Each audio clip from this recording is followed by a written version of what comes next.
What's up, everybody? Welcome back to Twisted Life of TV. I am Poetry. You are here for another recap and review. This is of Raising Kanan, Season 5, Episode 7. Penultimate means second to last.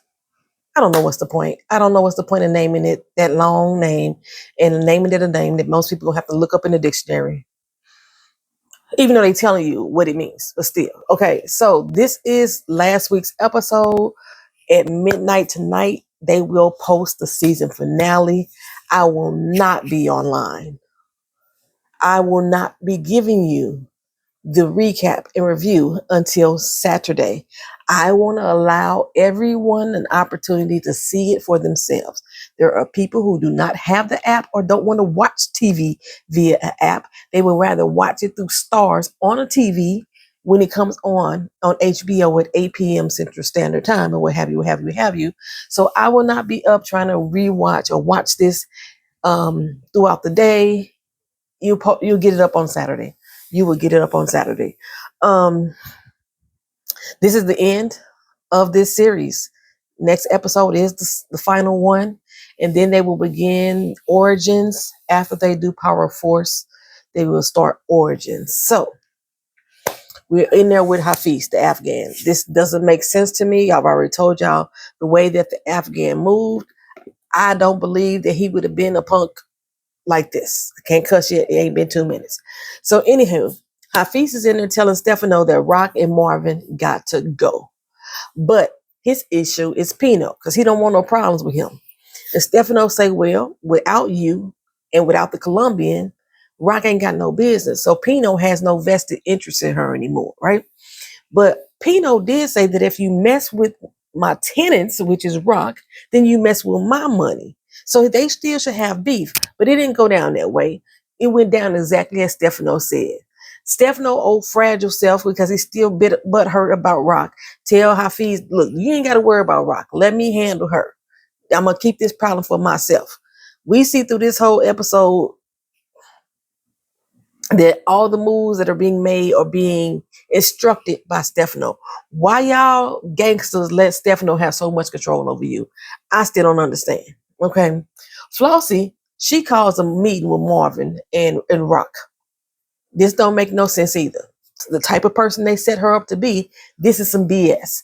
She was about, I was like, is she gonna bring Kanan with her? You know, to show that I got your son, and this is what happens when your son, you ain't got no control over him. But no, that ain't what she did. This dude comes up in her crib with the intent to do harm, and she think it's best to call mama. Let mama know what's going on. These people move so contradictory to what they claim they be about. But here's the thing. She didn't even call Rock. She called Marvin. Okay. So anywho, Kanan done apparently told Flossie everything about the drug swap, about the judge and what have you, everything.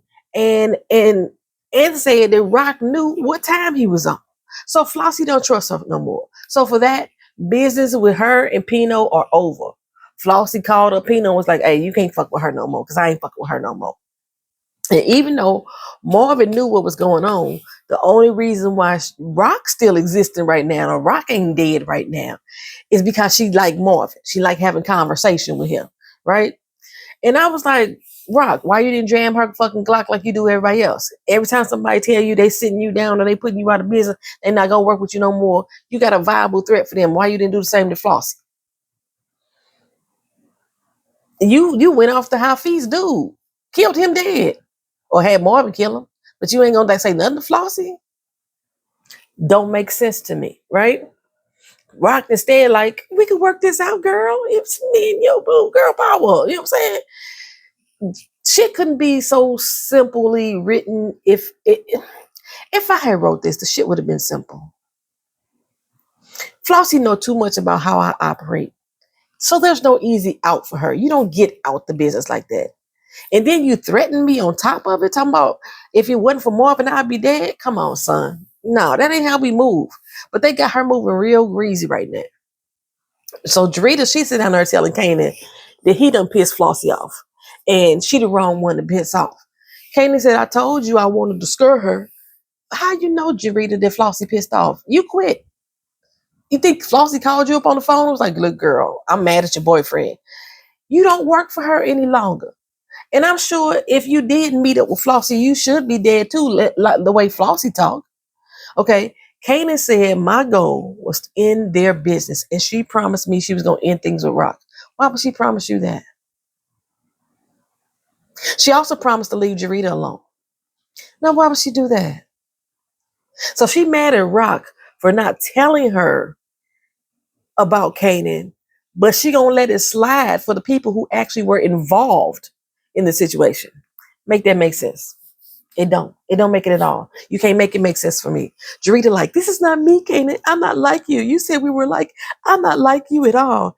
Kanan said, well, what the fuck did you think was gonna happen when I walked in there with a damn gun in my hand? Seriously, what did you think was gonna happen, Jarita? Because I was asking the same question. I already said, this is what she doing now. It don't make sense.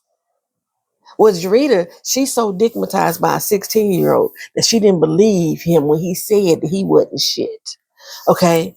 There is nothing about Jarita that anybody can say to me right now that will make me feel any compassion for her.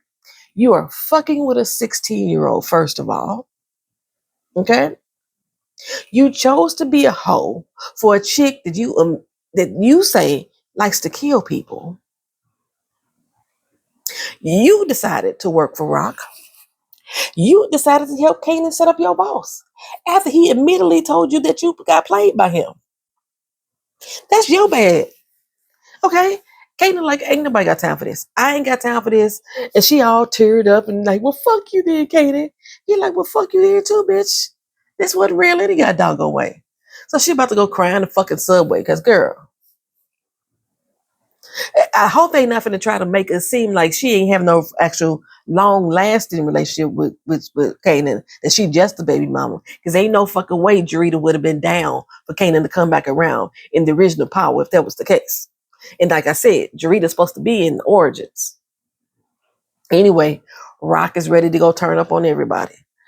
Everybody but Kanan.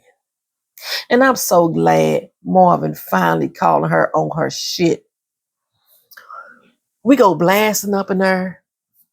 He gonna get dropped too. You need to know that. You want to be at war, but you choose as hell when it come to who the fuck we gonna kill. Rock is like, he just a baby. Well, D-Wiz was a baby. Scrap was a baby. The bike boy was a baby. You ain't got no problem putting other kids down. I was like, tell him, Marvin. Tell him. Mm-hmm. So you want me, or you telling me that you don't want me to kill your nephew as much as he been trying to kill us. Why is he the fucking exception? I don't understand. And Marvin's words, no, that was my words. And Marvin basically said he don't want to be involved in none of this shit because, but he too fucking loyal to Rock. He too fucking loyal to her. And she would not be the same for him. She just won't be. She talks about him like a dog. She like, look, just hit the fucking pawn shop up and bring Kanan to me. If it was Juke, you would do the same. You must have forgot Marvin whooped his child ass. I almost whooped her half to fucking death. I don't think he would do the same. Okay. So Breeze, he meet with Snaps and Pops, for them to tell him that all is fair in love and war. Rock, Stefano put that hit out. Okay. And they delegating him and Kanan to actually do the work. So Breeze look confused as hell. And I'm thinking, why are you confused? Especially knowing that they are already what's been going down with Rock and Stefano. Stefano has been telling you left and right, we need to take this bitch out. But Breeze is like, you know what, just because Kanan with us, because that's what they're trying to see, Kanan with it don't mean he want to drop his own family. Okay? That's why you need to put Rock down, she said. Okay? But Kanan still have to show and prove. He gonna have to take out somebody. But that's his family, okay? They like, no, we his family now. And if he got a problem with that, then he our fucking problem. And he already know how we deal with problems, right? So now Breeze, I'm thinking, he is on this am I my brother's keeper kick. And he don't like being told too much what to do. Damn the fact that Pops and Snaps is his family too. Kanan is the only one that fucking matters. Now, I'm gonna interject here because there's something that I'm gonna make sure I say it before I forget it. I just said that they his family too. He found out some information about Snaps and Pop, and now what happened to them at the end is he gonna think Kanan did it? But he's still fucking with Kanan too. He's still riding with Kanan too. Makes no sense. Anywho, apparently the investigation at the precinct has started over again on Rock. So these new detectives, Bertrand Armstrong, they just interviewed Ping. You know, Ping was the one who was Scrappy's mama's, the who Scrappy mama was the informant for. Okay, and now they own a Garcia, and they say that they saw Garcia have an intense conversation with Baptiste at his retirement party, and no, they didn't. He walked in. He was real calm. He didn't seem like he was agitated. He was like, "Hey, can I just come talk to you for a second outside?" And they went outside. There was nobody around. Nobody saw that they had an intense conversation. But they claimed they wanted insight as to why Baptiste would kill himself. It's not like his pension is going to pay out. What difference does it make? They don't pay out for suicides. Well, apparently he was under investigation for corruption by the IA and by the FBI. I mean, he dead now. It's over. Just like when Burke died, y'all want to close her case. Okay, y'all was only still tripping off of it because it was officers, the Epps and all them was trying to figure out what the fuck happened to Burke, or Garcia was trying to figure out what happened to Burke. I don't even remember who was who at this particular point. Y'all was trying to figure out what happened to Burke, and after the case had already been closed. That's the only reason why people were still interested in it. But Garcia is like, no, go fuck yourself. Pretty much is what he told him, because Baptiste was a good cop and a good man. Well, all of a sudden he got this fucking change of heart. He wasn't even invited to the fucking retirement party. Well, Kanan and Juke finally come face to face again, and he was like, I thought we was done. You know what I'm saying? She said, we are, but I know who killed Fame. It's your new friend, Snaps and Pops. Okay, so you down for some get back or not? And Kanan just mean mugged her. And she like, okay, you ain't got shit to say? I just told you who killed your best friend. Didn't I say last week that Juke was more concerned with Fame than Kanan was? Well, he's showing and proving you right now. Kanan was like, oh, yesterday I wasn't shit, and now today you asking for my motherfucking help? She's like, I don't need your help. I don't need your help for shit. I was trying to give you a chance to redeem yourself and get back for your motherfucking friend, your best friend. He say, well, he got what he deserved. Juke was like, what the fuck that mean? Okay. Kanan has already closed Fame off. I don't know why they acting like Kanan didn't take Fame's house from him, his own motherfucking crib. What you mean? They ain't been friends in a long damn time. He say he ain't worried about niggas that ain't around no more. She's like who? Uncle Lou? Okay, y'all cannot get me to understand how the Juke gets to the point where her and Kanan are still riding for each other. I don't understand, especially since he's still riding with Breeze. How? How the fuck is that possible? How you gonna come back from this? I don't get it. So Juke gonna have to be in ordinance because there's no way y'all gonna explain that shit to me. It's not making no sense. Now, I know this is the last season, but it seems like they just throwing shit in this particular episode just to wrap everything up. Rock meets with Pino. He done with her, but he wants her retaliation will be had. Okay. Then the Scarlata twins, the ones who had the pills for Breeze and them, they get pulled over for a DUI and they have a trunk full of pills. Why the fuck would they be having a trunk full of pills on them at this particular time if they ain't making no drop? Garcia, he go tell Marvin that police already know he responsible for Amber's foster parents. What difference is this gonna make being the way that this show ended? Why does that even bother to come up any longer? Everything is falling apart right now. Amber confirmed it was a black guy, and they know of his relationship to her. How? How? In addition, there's 2 eyewitnesses. Marvin says, fuck all that. They can't see me. They don't even want to be me. Juke, you ain't got nothing to worry about. But she's worried for sure. Okay. And like I said, y'all motherfuckers spoiled it last doggone episode for me. So I already knew what was going to happen. So this whole episode was not as dramatic for me because I was expecting it to come. I knew it was going to come. Breeze and Kanan, they link up. They a bit salty, They just walk around. I'm like, say something, motherfuckers. Damn, speak. Breeze is mad that Kanan didn't tell him about the fact that he was finna move in on Flossie. But who is he to have beef with them? Because everybody else happy about it, right? Kanan says it wasn't something that he planned. He saw opportunity and he took it. I was like, boy, but you really have been planning this shit because you've been trying to hit Rock at every fucking angle. That's why the fuck you started messing with Jarita in the first goddamn place. But Breeze tell him, look, we got other fish to fry, and that grease gonna be popping on your ass in more ways than one. So apparently, like I said, there's this new investigation that opened up on Rock because of her property sales. I call bullshit on the writing on this. This is so fucking stupid. Now, we have seen every time that Rock has gone to the plaza, somebody was there taking photos of her. And they have misled us to believe that it had something to do with her drug business, because it did originally when they started taking pictures of her. That was the original investigation when they started taking pictures of her. And that investigation got closed. Then all of a sudden, people stopped taking pictures of her. Now they trying to say they have been following this terrorist. Why would they be fucking with Rock in the beginning when she had never dealt with this person before? She had never dealt with this person until this property sale.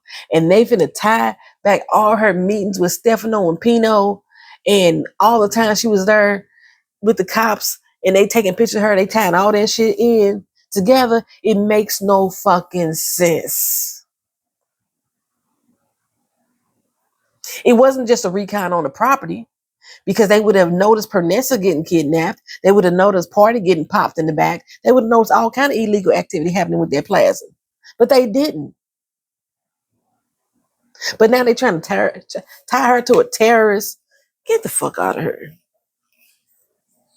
Some unknown motherfucker we ain't never met, never heard of before. She ain't being tied to a terrorist with the Afghan. They know about her meeting with Pino. They know about her meeting with Stefano, but they don't know about her meeting with Flossie. They don't know about her meeting with Joaquin. They don't know about her meeting with Rafiz.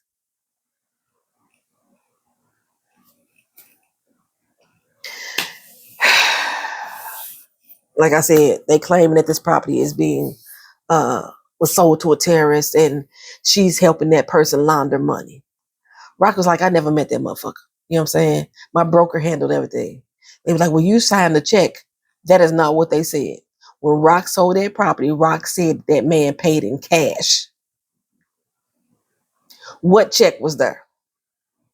What terrorists write checks with their name on it instead of using untraced wire transfers? Whoever took over the writing on this episode is on some bullshit. And I hope you hear me talking about your ass. Just the fact that she met with Stefano and Pino, they have a preponderance of evidence, they said. That preponderance of proof. Yet Pino and Stefano not linked to this terrorist too? How preposterous is that? All these P words we using, you know what I'm saying? You know, basically, her broker setting her up to cover his own ass, claiming that Rock was in on the scheme. Well, Breeze tell Kanan the plan about hitting up Marvin and Rock. And he say, you know what, I'm going to do you a favor. I'm going to go and take out your moms for you because I don't know. I know they may be kind of tough for you. And then Kanan's like, nah, I got her. I got more beef for her than I do with my uncle. And Breeze say, well, shit, you're going to have to pick one to prove the snaps that you down. Kanan say, I ain't got to prove shit to them. The fact that they killed my motherfucking best friend and they still breathing should be proof enough. I'm putting my old girl down, but not because they want me to, or because they think I need to prove myself for them. I ain't got to prove shit to nobody and no one. Now, right here at this moment, this is when he told Breeze that he knew that Pops and Snap had something to do with Fame's death. They the ones that killed Fame, his best friend. So when Pops and Snaps meet their demise, I wonder if Breeze is going to blame Kanan. Probably not, since they still working together. Anyway, Marvin got a gang of dudes about to push up on the pawn shop. They doing a drive-by. The fact Marvin is riding shotgun instead of driving, first of all, is disturbing me. Marvin don't do drive-bys. Marvin drives up to the situation and walks right up in the middle of the scene and starts firing off. The same way he did with Sal. Same way he did with Akbar. Same way he did Udique Spot. Same way he did with Tony House. in the same way he did when he busted into Kanan's house and whooped his ass. But he flying through the streets right now. It's obvious as a motherfucker because the cars are speeding all back to back. They tailgating each other, speeding through the streets. They kill their lights, and then you hear tires just screeching everywhere. They not discreet at all. If I heard that shit come down the way, I'm gonna be, and I'm in the game or in the business, I'm gonna be on full fucking alert. They supposed to be going up in the pawn shop because he's supposed to be snatching Kanan and bringing Kanan with him. But they doing all this from the car. They outside firing up. Breeze is laying their ass down. To the point that Marvin has to run the fuck away. He jumps in the car and barely escapes with his life. He riding over his own homeboy's bodies dead in the street. Kind of sense does this fucking make? And where is the NYPD? You don't never hear not nair siren. Not nair siren, nowhere. They ain't have no silencer on none of these guns. And Juke is at the crib, and who the fuck come over? It's Aisha, begging for her to take her back. Says she'd rather risk getting hurt if it meant being with her. What kind of psychotic scissor shit is that to say? But then she get a whole fucking attitude when she realized that you got a gun. Girl, shut the hell up and get the hell on. Okay? Marvin now over at Rock House, and she telling him, we need to put Breeze down. He ain't nobody. He the same as everybody else. You know what I'm saying? He just like unique. He just like this person. He just like that person. And Marvin like, he may be the same, but we different motherfuckers now. Okay? The whole fucking world is after us. We got marks on us. We all fucking marks. Ain't it time we fucking grow up? Okay? We've been chasing something, and no matter how much we get more and more of it, we still chasing after. When the fuck is we gonna have enough? Enough is gonna be enough. We ain't gonna never be fulfilled. Okay? We looking for a void, and yours is Kanan. Okay? You never respected or cared about anybody else. Not Unique, not Stefano, and truth be told, you don't give a fuck about me or Lou either. You trying to get Kanan to see your ass as somebody grandiose, but the further you push him away, the smaller you become to him. And all of the people, Aisha runs to Kanan about Juke. She want him to go talk to Juke. She got a gun. She may do some crazy. Talk to her. Aisha, didn't I just tell your ass to shut the hell up and get the hell on? Didn't I just say that? Kanan tell her, look, her, we ain't even cool like that no more. Okay? If she planning to do something or do something to somebody, I'm probably the motherfucker that she gonna do it to. She like, shut the hell up. But don't even joke like that. He'd tell her, shut the hell up and get the hell on. Same thing I did. Why are these people so fucking stupid? Why would somebody joke about something like that? She looking at this motherfucker here. He got bumps and bruises all over his goddamn face. One motherfucking good ass eye. And she like, it's impossible. You know, you gotta be joking. Why would you do something to you? He like, girl, get the hell on. Okay? Get the hell on. She like, the Thomas is always kicking me out. And you still here and can't take a motherfucking hint. The fuck? Okay? So, I was like, oh, they gonna try to bring every fucking character back to wrap out this season. Who we gonna see next? Symphony. He gonna roll up in this bitch next. Rock done made it to Baltimore to go see Basil. Tremont. He had a fresh rap. He like, I know after all we've been through, your motherfucking ass ain't down here asking me for work. Acting like you still running shit. Everybody know that you ain't got no muscle to back up your mouth. You lucky all these people around right now because like I'll kill you myself. You good as dead anyway. And when you do get killed, I'm gonna piss on your motherfucking grave. Okay? Well, speaking of grave, Juke is hot on snaps and pop tail. She about to take the crackle out of their ass, okay? Put their ass in the graves themselves. They mad at Breeze because they found out about his little pill game, so they meet him in the park to chastise him. Why Breeze just couldn't come to the damn restaurant like he been coming? They got to go meet in the fucking park. But they tell him that Scarlata twins done snitched on his ass. You know, they set him up. They turned state's evidence on him. So how the fuck Breeze get out of that? He said, don't worry about that. He gonna handle that. How? Regardless, Snaps and Pops is pissed because they told him no side deals. Now, like I said, you know Breeze don't like being told what to do. So is he gonna pop them instead of Juke? Nah, they just told him that he fired. Breeze like, you can't replace me. I ain't the one. I ain't the type of nigga to be replaced, okay? Now, at the beginning of this episode, in the intro credits, I always look at the credits and stuff. I saw that NLE Chopper was supposed to be in this episode. And I was thinking, is he going to be the replacement? Because I ain't seen him yet. He was not in this episode, unless he was one of the people that was in the car riding with Marvin. Where the fuck was NLE Chopper in this episode? Maybe I need to go back to the beginning, because I thought it said that it was going to be showing us that he was going to be starring in this fucking episode. Anyway, for some reason, Rock goes to Pernessa's house looking for Unique. I was like, I know she ain't trying to line back up with Unique. No, she moving crazy as hell right now. This is crazy. Whoever writing this is crazy as hell. Whoever writing this don't make no fucking sense. Y'all disrespecting, y'all insulted my motherfucking intelligence with this shit here. She gonna go and look for Unique to try to get back in business. The fact that she went down there begging Tremont ass.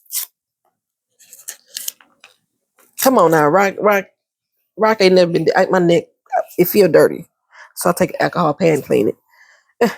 My neck just feel dirty. I got my heart monitor off, and it still got some like residue and shit on it. So anyhow, time Snaps and Pop, they walking back to the car, and they run in a Juke in one of the tunnels. She immediately hold them at gunpoint. Pops hold her hand, stop, don't shoot. You know what I'm saying? And Snaps is like, who the fuck is this? She said, oh, that's Kanan's cousin.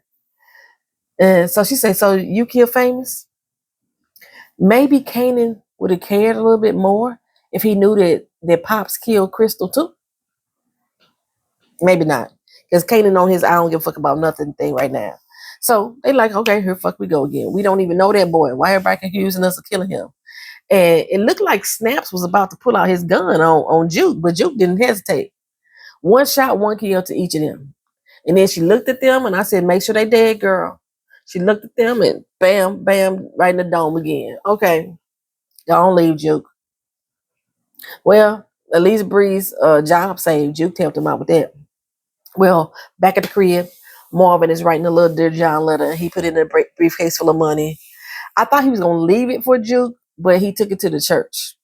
Why he just didn't leave it in the house, I don't understand. But outside, we see Kanan roll up on Marvin. Meanwhile, Juke is over at Rock House letting her know she know that she didn't have anything to do with Famous's death. Last time, Juke and Rock had top words. She was accusing Rock of killing Famous. Well, at the church, Marvin is giving the briefcase to the Rev and tell him, if anything happened to my daughter, make sure she get this. If anything go missing out this case, then you're going to have a problem. Why not just leave it at the house in her fucking room? So the Reverend said, I'm going to take it next door, put it in the porch, and let's keep it for safekeeping.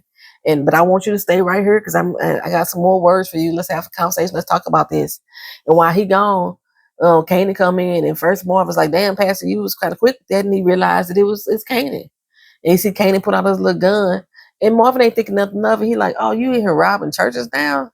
Come on, dog. I know you better than that. Then he realized that Kanan is there for him. And he was like, oh, I know you fucking lying. You mad because I whipped your ass for killing your uncle? That's what you mad about? Kanan like, it's bigger than that. Really? Ain't nothing bigger than that, Marvin say. So what is it then? Marvin say, just so you know, my memory's gonna fucking haunt you. No, it ain't. I'm gonna be all right. I'm gonna be all right. No, not at first. Every time you think, every time you breathe, every time you sneeze, you're gonna think of me. I'm gonna be right there in your motherfucking face. And as time goes on, and you start to forget who the fuck I am, or you start to harden up about the things that you've done in life, you ain't gonna have nobody left. Ain't nobody gonna miss your motherfucking ass, not one iota. Kanan was still standing there trembling, And Marvin take out his cigarette and he's smoking his cig, and he's like, what you gonna do? You gonna do this or what? Pass about to come back soon. Okay, if you gonna do it, pow, pow, pow. Marvin went down like Cleo and set it off. How did you come back from this? How did you come back from this? Because now I need to see how Juke is one of the scariest motherfuckers around. Because it got to be the fact that her daddy just got gunned down. And you got to think that Kanan did it. You can't not think that Kanan didn't do it. He already killed Uncle Lou, and you already seen the ass whooping that your daddy put on him. You cannot not think that Kanan did this.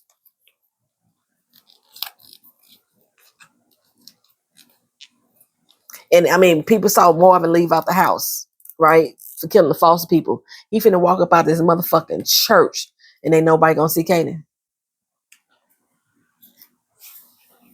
The pastor just right next door at the parsonage.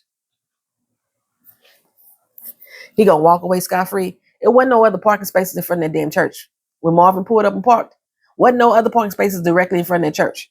So Kanan had to park somewhere away.